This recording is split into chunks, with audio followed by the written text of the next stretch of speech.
3, 2, 1. Tá. Foi? Fala galera do canal de Valência, tudo certo? Dando continuação à nossa série de entrevistas com pesquisadores aqui do IQ da Unicamp, hoje é o dia do professor Rogério Custódio. Professor, boa tarde, muito obrigado por receber a gente. Faço um breve histórico aqui da carreira do professor. Ele fez Química na USP Ribeirão Preto em 79, mestrado e doutorado na Unicamp e pós-doc no Canadá em 91. É professor aqui do Instituto de Química desde 84 e professor titular desde 2013. Tá? A área de pesquisa dele é em métodos de química quântica para cálculos de propriedades de átomos e moléculas e desenvolvimento de métodos computacionais em química quântica, ou seja, é um químico teórico. Não vê bancada há quanto tempo? Desde 80. Então, dá para ser químico sem bancada. Sem bancada, só de computador. Então, videogame. Vai fazer videogame, né? Videogame da química. Joguinhos com celular. Exatamente. Professor, primeiramente, muito obrigado de novo por esse espaço que você abriu aqui pra gente, por essa conversa. E a primeira pergunta que eu sempre estou fazendo é o que para você hoje significa ser um cientista, ou melhor, em palavras melhores, um pesquisador? O que faz essa pessoa? Eu aqui quero agradecer a oportunidade, porque é difícil a gente encontrar um espaço para falar sobre as coisas que a gente gosta. E a pergunta, ela não é, para mim, ela não é muito clara, porque eu acho que quando eu era jovem, quando eu estava em período de formação, o meu sonho era ser cientista, né? Aí você vai perguntar por que cientista? Influência da televisão, influência das revistas, jornais, né? Mostrando o cientista como uma pessoa diferenciada, alguém que conseguia compreender a natureza. Então, um negócio bem diferente. Ficção científica, Flash Gordon, um monte de coisa que me chamavam muita atenção. Então, no início do período de formação, o grande sonho era ser cientista. Hoje eu tenho dificuldade de responder essa pergunta, porque eu me vejo como professor. Um professor que tem um domínio do método científico, algum domínio do método científico, né? Então, antes de mais nada, o cientista tem que ser um sujeito que tem uma curiosidade muito grande para entender por que as coisas são como são. E eu faço eu inverteria a pergunta, eu faria uma pergunta bem provocativa, que seria: é possível prever o futuro? Para mim, se existe uma ordem na natureza, se existe alguma maneira de você interpretar a ordem, entender por que as coisas acontecem, você tem condição de prever o futuro. Nada de astrologia, quiromancia. Não, é prever usando elementos, leis físicas bem definidas. Então, o cientista é um sujeito que está interessado no futuro, ele está interessado em entender como as coisas funcionam na natureza, no seu meio ambiente. E esse conhecimento, de alguma forma, ele agrega um conforto, uma segurança material. Então, para mim, o cientista, o pesquisador, é alguém interessado em entender como as coisas funcionam e procurar respostas que permitam ele a fazer previsões no futuro para melhorar o meio em que ele vive. Pode piorar também. Sempre tem essa opção, como né? você pode usar o conhecimento. Mas, em geral, a expectativa dos grandes cientistas, né, dos cientistas em geral, é essa de você melhorar o ambiente em que você vive. Às vezes nem sempre o próprio cientista sabe que o conhecimento que ele produz poderia... Não, mas na maioria das vezes, muitas vezes, essa é uma discussão já complicada, né? Já vou fazer aqui um paralelo entre ciência aplicada e ciência pura, né? Ou conhecimento aplicado e conhecimento puro. Você não deve privilegiar nenhuma das duas alternativas. Elas são complementares e a ciência, para mim, é um conjunto. Dificilmente, se você ficar preocupado só com a aplicação, você vai chegar em alguma coisa que extrapole. E, em compensação, você, às vezes, fazendo algo que, vamos colocar entre aspas, aí, não tem utilidade nenhuma, só está gerando algum conhecimento, pode ter um impacto enorme. Outro dia eu estava assistindo um programa de televisão e eu acho impressionante quando você vê investimento em ciência, por exemplo, os americanos estão investindo em expedições para Marte, para a Lua, né? O sujeito aqui que está preocupado com o seu dia a dia, com o seu salário, ele deve se perguntar amargamente para que gastar Porque dinheiro. tanto dinheiro nisso. Ele não enxerga o tamanho, o volume de informação e de conhecimento que você gera para realizar uma tarefa como essa. E, como eu falei, para o sujeito é só uma viagem, um lugar completamente desconhecido. Mas o volume de informação, o conhecimento que você tem que ter para sair daqui e chegar lá é tão grande, tão impressionante, que vai mudar a vida de todo mundo.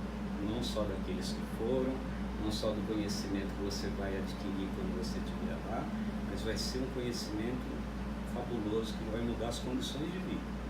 A cadeira que você está sentado, a roupa que você está vestindo, Travesseiro que você... travesseiro que você NASA. Só linkando aí. Então isso é muito impressionante. O pesquisador é o cara que quer conhecer, quer responder perguntas, quer prever o futuro.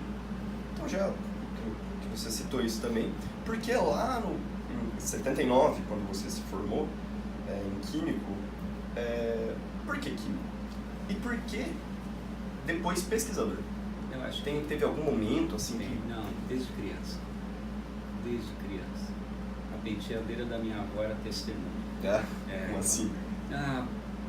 Misturar coisas, sentir cheiro, ver transformação de textura. Nem sempre os pais gostam, né? Nossa, Nem sempre. Porque eu já botei fogo no meu guarda-roupa porque eu queria ver o álcool queimando. Então deve ser mais ou menos isso. Eu fiz na época do colégio, na época que eu estava no colégio, tinha uma coleção chamada Os Cientistas. E um desses exemplares era a síntese da água. Então você recebeu uma ampola de plástico com 2 eletrodos, você sintetizava hidrogênio, oxigênio e você tinha que ligar na tomada. E você produzia um curto-circuito que dava a fagulha para você conseguir sintetizar água a partir de oxigênio e hidrogênio. Então isso é muito legal. Só que eu exagerei no filamento que eu devia colocar, era um filamento muito curto, e quando eu liguei na tomada, eu puxei energia, deu uma confusão danada. Nossa. Minha mãe ficou desesperada, porque a luz da casa Do nada. foi para o espaço, né? Quando voltou, eu fui tentar de novo. De novo. E aí deu uma explosão. Muito bom. Não, Foi aí que decidiu virar químico teórico, entendeu? Não foi aí, não. Mas o interessante é eu achava muito bonito. E se você fala, por que não física, por que não matemática? Porque para mim eram abstrações, né? Eu não enxergava, eu enxergava a beleza das transformações. E isso era desde criança. Cheguei como criança e adolescente, você pensa em ser, eu pensei em ser astronauta. Jogador de futebol? Jogador de futebol não, piloto de avião. Eu queria ir para o espaço, de alguma forma. Sempre voltado a alguma coisa da ciência. A ciência, Legal. sempre. Agora, o interessante foi a transformação, a mudança da química de bancada para a química teórica. Essa foi uma fase que para mim foi imprevisível. Se você perguntar qual era a disciplina que eu mais gostava no colégio, era química. Eu fiz um colégio técnico muito bom, dava experiência de bancada, a gente administrava laboratório, tinha um conhecimento técnico de várias coisas. Eu saí bem formado do colégio, né? E a disciplina que eu menos gostava era matemática. A segunda disciplina que eu menos gostava era português. E eu sou extremamente dependente das duas hoje em dia, né? E a transformação acontece na graduação. Quando eu entrei na graduação, eu tinha a expectativa de me formar químico analítico. Eu queria trabalhar numa indústria, eu queria pegar um pedaço de um material, tudo prático, e saber, exatamente, bem aplicado. Eu queria saber o que tinha naquele material, do que ele era feito, quanto tinha das coisas que compunham aquela espécie, e fazer isso para qualquer coisa que eu imaginasse. Esse era o meu propósito quando eu entrei na graduação. Primeiro semestre eu vou dizer que foi frustrante, porque o curso de Química não era Química. Só tinha química geral e eu tinha uma base boa de química geral. E eu tinha o que? Física, cálculo, GA. Olha, não mudou até hoje. Mas me deu uma frustração muito grande. No primeiro ano, eu só não desisti porque quando eu pensei em trancar a matrícula no primeiro ano para ir trabalhar numa indústria, eu vi que o programa do segundo ano ou do terceiro semestre era química orgânica, química inorgânica. Ah, legal, agora eu vou ver. Vamos esperar para ver. Agora eu vou ver o que vai acontecer. E aí eu comecei a entrar na área que eu realmente gostava. Mas o conhecimento, a lógica que você aprende estudando cálculo, GA, física, usando cálculo integral e diferencial, é uma lógica que leva você a aprender a raciocinar sistematicamente. E em matemática não tem, ou você tem a resposta ou você não tem, né? Então, esse foi o primeiro balanço que me deu em termos de formação. E aí, eu tenho a disciplina de Físico-Química 1, que é a encruzilhada mortal de todo químico, né? Porque ali é termodinâmica. Você vai ter cálculo, você vai ter física e você vai ter química numa mesma disciplina. E quando eu vi tudo aquilo, e eu tinha um professor extremamente rigoroso, ele era belga, o professor Léo de Greve, todo mundo tinha dificuldade para entender o que ele falava, e ele era extremamente rigoroso, né? Então, chegou num determinado momento que eu falei, ou eu aprendo isso daqui, ou eu nunca vou passar, ou eu vou embora. Aí, de novo, veio aquela sensação de vou embora. E eu comecei a estudar profundamente e eu fui começando a entender melhor como as coisas funcionavam. Aquele cálculo, aquela matemática, aquela física começaram a ajudar a resolver problemas de química. Nessa época eu já fazia iniciação científica em química analítica, publiquei alguns trabalhos com o orientador, né? Então eu tinha uma carreira já mais ou menos bem definida. Mas o interessante é que quando terminou o período de graduação, eu já queria trabalhar com a parte computacional e matemática. Eu já não tinha mais vontade de entrar no laboratório. Indústria? Não, sumiu. não. Ficou longe, ficou perdido, ficou uma coisa para mim secundária. Eu achei tão bonito. Quando eu cheguei na disciplina de mecânica quântica ou química quântica, aquilo lá foi tão chocante para mim que a minha lógica era mais ou menos a seguinte: se eu conseguir entender como é que você monta uma função de onda para representar um sistema qualquer, eu atingi o ômega do meu conhecimento. Então, foi um propósito de vida. Eu tenho que aprender isso daqui. Não deve existir nada pior do que isso para aprender. E eu sinto um prazer enorme trabalhando com esse desafio ainda hoje. Legal. Você entendeu? Você aprendeu? Não, eu tenho mais dúvidas mais profundas, né?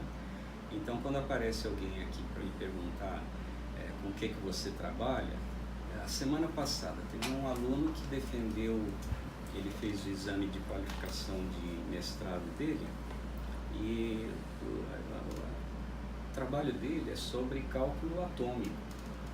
O que interessa fazer cálculo atômico? Como você faz esse cálculo atômico, né?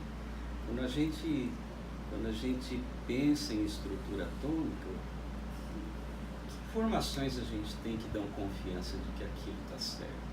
Será que não tem um jeito mais fácil? Se você descobrir um jeito mais fácil, será que não vai ajudar a resolver o problema de molécula, estrutura do DNA, proteína, qualquer coisa mais complicada?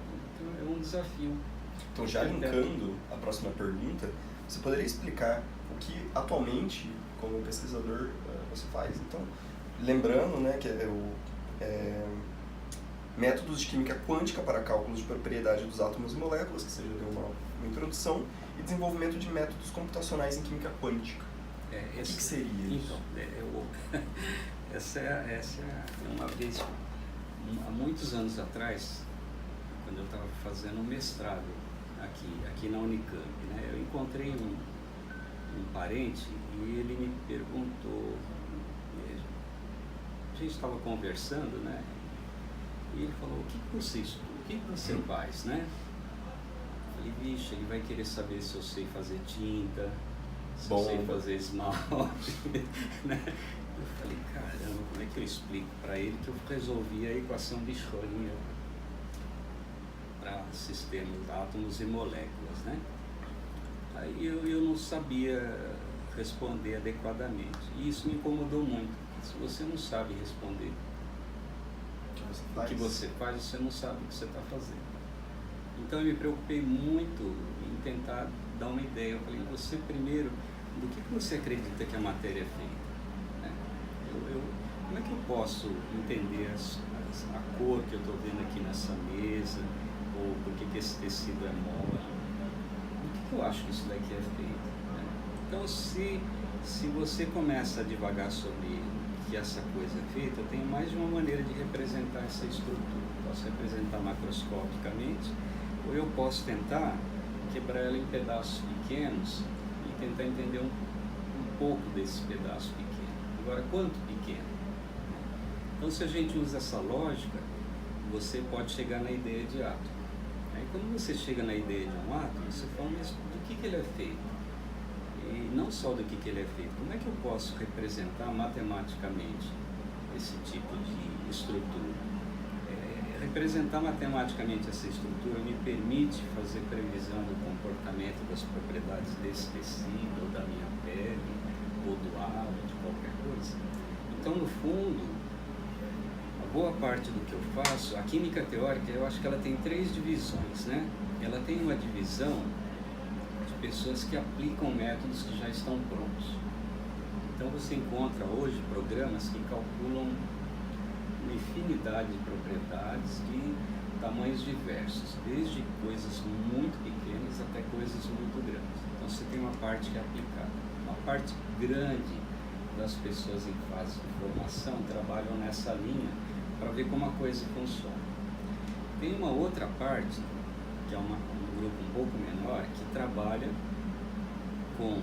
Você pega modelos matemáticos que já existem e tenta fazer adaptações em linguagem de computador. Você transforma aquelas equações em alguma coisa que no computador vai te calcular ou produzir alguma informação sobre átomo, molécula, sólido, qualquer outra coisa. Então esse grupo é um grupo um pouco menor. E tem um grupo muito reduzido que é dos teóricos mesmo. São as pessoas que desenvolvem modelos matemáticos para você representar o universo. O universo aí eu digo do micro ao macro, né? Aqui é uma fatia muito pequena. Então, se você perguntar o que eu faço, eu gosto mais de ficar nessa parte do desenvolvimento computacional. A formação de um químico não é a formação de um matemático ou de um físico teórico. Ela é uma formação diferenciada. Ela tem vários elementos intuitivos que o físico e o matemático não têm. Então, a minha formação é de química. E eu gosto muito de trabalhar com computador. Então, eu trabalho adaptando normalmente métodos matemáticos para serem utilizados no computador. À medida em que o tempo passa e você ganha experiência, você acaba indo trabalhar ou procurar entender como é que a parte matemática funciona. E aí você fala, você pode mexer um pouquinho aqui, pouco, a nossa formação não é uma formação específica para trabalhar só com isso. Eu trabalho com desenvolvimento computacional e você fala, depois que você monta o seu programa, que você faz o quê? Aí você aplica, aí você vai. Ou você pede para os seus colegas aplicarem, ou você pega problemas do laboratório dos seus colegas, ou você mostra para as pessoas como é que você pode usar a ferramenta que você desenvolveu. Então, em resumo, é mais ou menos isso. Um desenvolvedor de ferramentas que às vezes aplica e às vezes dá uma mexidinha na parte matemática para ver como as coisas são interpretadas em nível microscópico, né? Lá no coração da matéria. Ai, que legal. Infelizmente a gente não tem muito tempo, né? Mas você deve ter visto a evolução do computador e como se trabalhar em diferentes etapas dessa ciência também, né? Impressionante. E caminhando cartão, também para do cartão até a internet, né? Sim. É algo assim para nós que já crescemos com um volume grande de tecnologia, é muito difícil pensar ou tentar se colocar numa sociedade sem tanta tecnologia e fazer ciência com essa pouca tecnologia. Então, genial, sensacional. Só um detalhe, não querendo tomar tempo também. Quando eu cheguei aqui, eu não sabia usar computador. Eu cheguei aqui em 80, cheguei na Unicamp em 80. Eu nunca tinha mexido num computador. Eu não sabia linguagem de computação. E o meu orientador, professor Yuji Takahata, me deu um problema teórico, me deu um programa de computador que eu tinha que entender e me deu um punhado de equações que eu tinha que colocar dentro desse programa. E eu não sabia nenhuma coisa nenhuma. Então era arregaçar a manga, estudar e ficar perguntando para as pessoas que você sabia que tinha algum domínio. E aí você vai vendo como as coisas vão mudando ao longo do tempo, né? Você trabalhar, outro dia estava em casa, falei, nossa, deixa eu ver como é que está meu cálculo, que eu deixei lá na minha sala, né? Você pega o seu celular, conecta aqui, muda o cálculo, vai lá, continua fazendo outra coisa. Tem um insight, né? Impressionante. Que legal. Caminhando para o final agora, um rápido ping-pong. Então, perguntas e respostas, né? Então, em primeiro lugar, um cientista, para você, pode ser o maior ou o que mais te admira. Eu falei, tem os contemporâneos e tem os antigos, né? A gente sempre se apega. Eu vou lembrar da minha expectativa de adolescente. É a figura do Einstein. O Einstein é o estereótipo do cientista, né? Ele é talvez o maior, né? Conhecido, assim, popular. Ele também é difícil, gente. Eu tenho admiração porque ele fazia previsões sem nada. Exatamente. Sem nada. Ele pegava uma informação mínima e ele conduzia o raciocínio dele de uma forma tão lógica que ele conseguia fazer previsões que ainda hoje, as coisas erradas que ele falou, às vezes ano passado, ainda retrasado. Hoje, as ondas gravitacionais, um monte de coisa. Então, mesmo errando, ele acabou do universo. Ele me impressiona muito.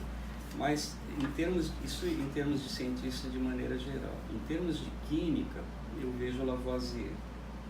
Se não fosse ele trabalhar com sistemas fechados, fazer uma reação em sistema fechado, chegar à conclusão que a matéria se transforma, olha a época que ele vivia. Olha que conclusão. Olha a conclusão. Tem uma ideia que eu acho muito bonita, a associação da respiração com uma combustão. Sim. Isso é tão bonito. E ele estava fazendo experimentos com calorímetros, ratos, essas coisas todas. Então, ele me impressiona muito. São duas figuras assim marcantes, uma de maneira mais geral, né, mais próxima da física, e Lavoisier dentro da química, mas tem um monte de gente impressionante, né? Professor, um livro? A gente estava discutindo que essa pergunta é muito difícil, principalmente quando a pessoa é eclética. A gente estava conversando, eu gosto muito de pessoas didáticas, livros didáticos, assim, livros de pessoas que são claras naquilo que elas explicam. Elas se propõem a dar uma clareza em algum assunto. Nem sempre as pessoas conseguem, né? Mas tem o livro Andar do Bêbado, do Leonardo Milodinov, que ele conta a história da geometria. Então ele parte da geometria euclidiana e ele chega nos hiperespaços, nos espaços curtos, conta toda a história da estatística. É um livro riquíssimo, muito bonito e divertido, gostoso de ler, você não consegue parar de ler. Ele vai contando história, ele é um excelente contador de história. Juntando uma história, um filme. Esse filme me deu um prazer muito grande quando eu era adolescente. E vai estar ligado com ciência também, que é o 2001, Uma Odisseia no Espaço. Sim, famoso. Esse filme, para mim, é um marco dos filmes de ficção científica. Ele é tecnicamente muito bem feito, rigorosamente correto. Tem uma cena no filme pedir para vocês, se eles tiverem paciência. Meus filhos não tiveram paciência. É um filme longo, né? Teve um dia que eu reuni meu filho, minha filha e a minha esposa na sala, né? Eu falei, vou passar um filme de ficção científica de verdade para vocês. Né? Aí começa com aquela cena dos macacos, os hominídeos, né? Não eram macacos. Né? E aquela história de quebrar o osso. Não deu 10 minutos, o meu filho levantou e saiu. Aí eu falei, Maurício... Nem deu tempo? Assiste um pouquinho, né? Falei, pô, que macaco mal feito. Ah, aí eu ele falei, se apegou na técnica. Eu falei, não é um macaco, é um hominídeo. Aí ele, não quero assistir, isso é muito parado, né? A minha filha saiu logo depois. Não deu, acho que 15 minutos, falei, esse filme é muito devagar. E eu falei, bom, pelo menos a minha esposa está assistindo. Eu olhei, ela estava dormindo. Não, é um filme complicado. Para hoje em dia é diferente. Agora, tem uma cena... Bom, é o único filme que o som não se propaga no vácuo. Né? As explosões que acontecem, você não ouve barulho, você está no espaço. O som não se propaga no vácuo. Precisa de um ambiente para se propagar. E tem uma cena que para mim é marcante. O Stanley Kubrick, ele não sabia que a Terra era azul. Ele não sabia como era a Terra.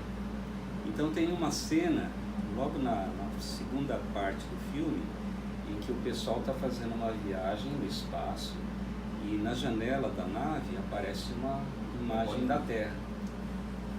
Olhem para a imagem do filme para vocês imaginarem a capacidade do diretor de especular sobre como a Terra deveria ser vista do espaço.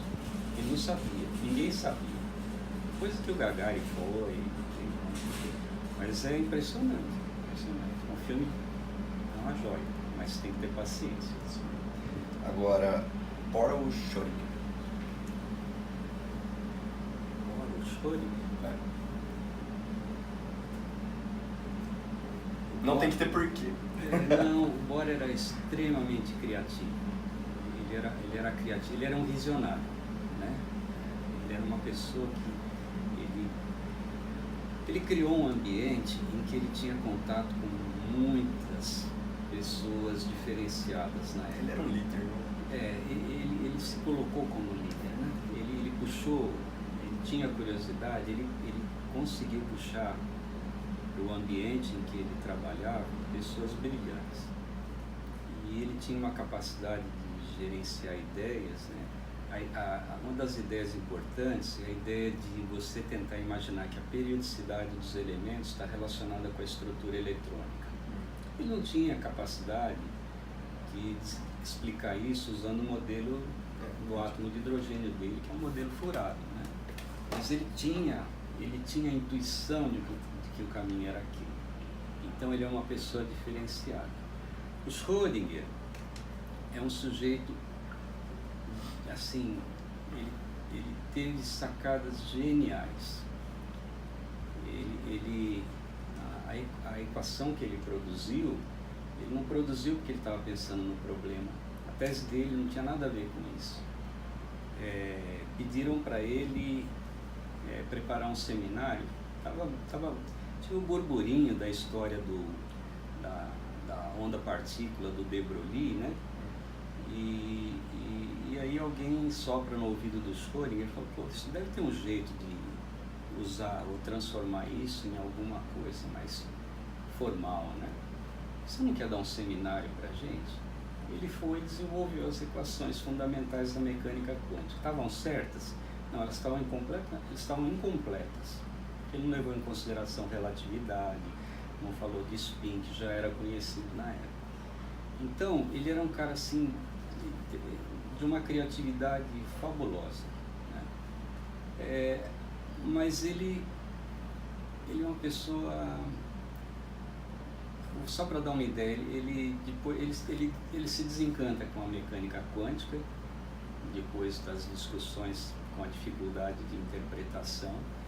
Ele vai trabalhar com o Einstein. O Einstein cai em cima dele, né? Bastante. Não, mas então... Criticando o trabalho. Porque o Einstein tinha uma visão determinística, ele tem uma visão diferenciada também. Não aceitava a interpretação estatística. Então, e o Schrödinger, ele de uma certa forma, ele concorda com o Einstein. E tanto que ele chega a trabalhar com Einstein na teoria da gravitação universal. Então ele era fantástico em termos de conhecimento. Ele era um excelente professor. Ele se exila na Irlanda durante ali o período da guerra, ou pós-guerra, né? Ele vai para a Irlanda. Quando ele pensa em sair da Irlanda, a comunidade toda faz tipo de uma procissão para pedir para ele não sair. Mas ele queria voltar para Viena e tal. Então ele é uma pessoa diferenciada. Agora, se me pedir para escolher ou Einstein, ou Bohr, ou Schrödinger, difícil. Eu votaria nele pela habilidade que ele teve de construir um arcabouço que tem funcionado até hoje. Então, tecnicamente falando, eu vou lembrar da equação dele. O Bohr pela habilidade de ter visões do futuro, mas ele concretizou alguma coisa. Ele é uma pessoa mais objetiva, né? Eu votaria nele. Eu ainda trabalho com a equação dele. Foi tendenciosa essa pergunta. E para finalizar, professor, o que você diria hoje para um jovem brasileiro que gostaria de ser um cientista? Dificuldades, facilidades aqui no Brasil e talvez no mundo.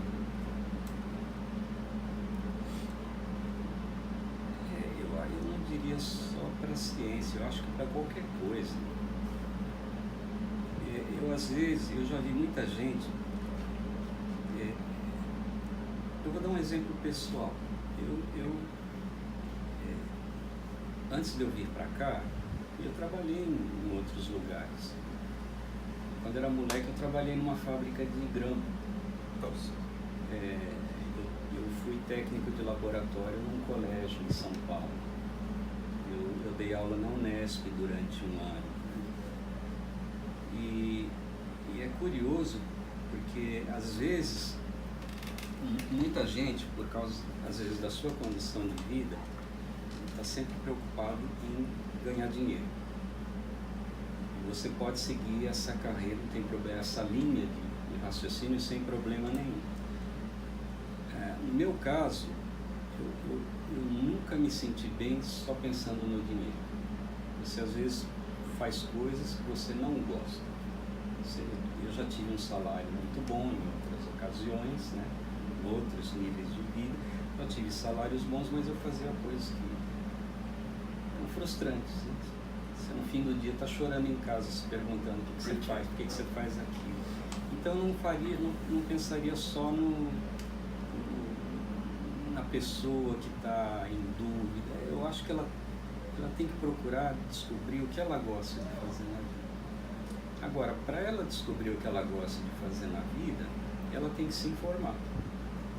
Então, não só para quem vai fazer ciência, ou para quem vai fazer artes, ou que vai trabalhar na área de humanos ou tecnológicas, a pessoa tem que se instruir.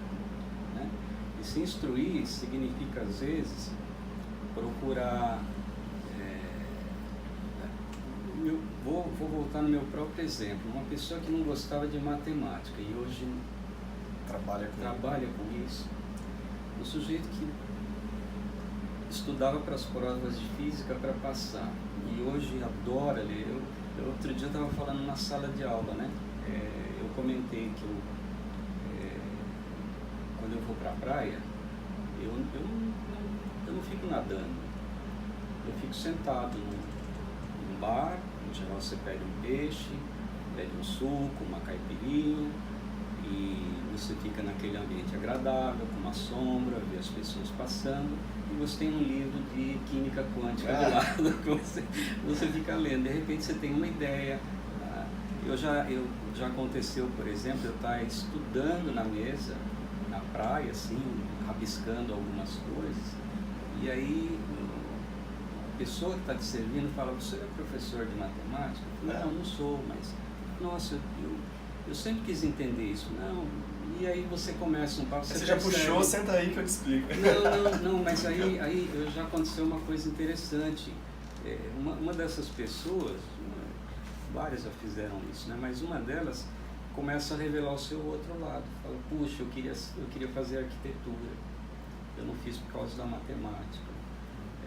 E a pessoa está ali trabalhando num bar. Meu pai era comerciante, né? Então eu não trabalho digno como outro qualquer, mas aquela pessoa não era feliz ali, meu pai era, né? Então você tem que procurar um negócio que te deixe feliz, né? Se você acha que é fazer ciência, você tem que descobrir o que é fazer ciência. Se você acha que é química, física, biologia, astronomia, quer ir para Marte, você tem que achar um jeito de chegar perto desse objetivo. Eu não gosto de usar muito a palavra sonho, porque o sonho parece que é alguma coisa que vai ficar no seu inconsciente, não tem vínculo com a realidade, né? Então eu acho que você tem que definir um objetivo de busca da felicidade para chegar a ter sucesso em qualquer coisa. Acho que é isso. E a gente fica por aqui. Novamente, muito obrigado por seu tempo, por essa conversa. Muito agradável. Pessoal do canal de Valência, muito obrigado pela atenção de vocês também. Curtam a nossa página, compartilhem, curtam esse vídeo e espero que vocês estejam gostando aí da nossa série. Valeu, até a próxima!